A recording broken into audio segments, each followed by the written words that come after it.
Welcome back to the Betting Exchange. We have reached my favorite part of the show, which is called Bettor Education, where me, the athlete, I ask my co-hosts, I lean on them for their knowledge of sports betting, and they give us some education. We like Do it. it. Katie Mox, I'm gonna start with you. Let's do it. The term even money, can you explain that to me?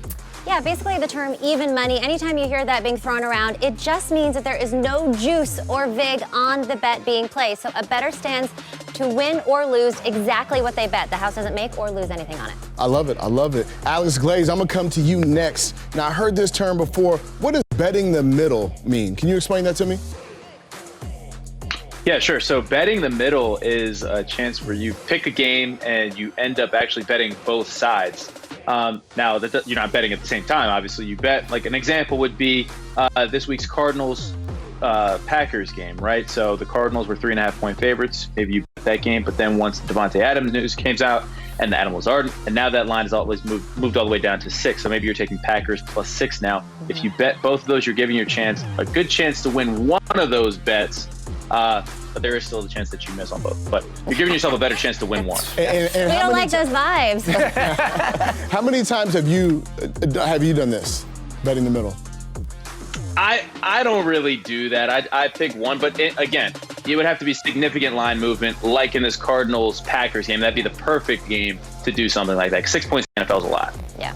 Okay. Now, Jeff, you used this term last week, and I was kind of like, man, what does that mean? But you said betting the puck line. Yes. What does that mean? So it's way less stressful than betting the middle, I'll tell you that much. But the puck line is as simple. It's the spread. It's the spread with pucks. It's what they call the spread in hockey. Now, usually you'll see people betting the money line, but for the spread, the same way you would do it in the NFL or the NBA or any other sport. So if I'm -1.5, if the Canes are -1.5 for pucks, that means you're betting them to win by 2 goals or more. So it's just terminology changing specific for hockey. Hockey's a niche sport, so why not have niche terms in the betting as well? So how do you go about betting hockey? Do you use the puck line or do you use money line? How do you go about it? I mean, I'm not gonna lie, I probably lean towards the money line because the way they're scoring goals, like I didn't think we expected Calgary to drop 5 goals on the Rangers' heads, and we don't know what's going to happen the next game. So I think money line's a little safe when you can think about trends and how teams are playing and all that. Really, in general, money line is safe because you're just saying,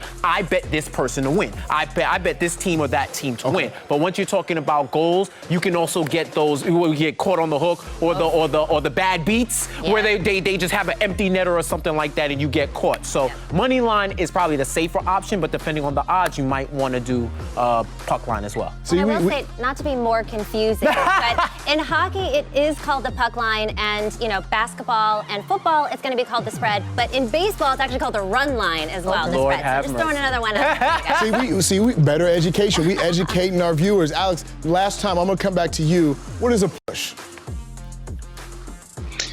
Yeah, so a push is when a bet results in a tie between you and the sports book, and pretty much when a push happens, you just get the money that you risked back. It's pretty much, it's a win because you're getting your money back, but nobody technically wins. So Okay. it pushes. See, I love this. I love this knowledge. Me being new to betting, my expertise is in sports. You guys are in sports betting. Yep. We like to just share it with the world. Absolutely. Now listen, make sure that you tweet us at MSG +- so you can shoot us some terms, shoot us some phrases that you've heard, and our sports analysts will give you those answers. Or if you need help in your portfolio, the portfolio guide over here can give you some pointers.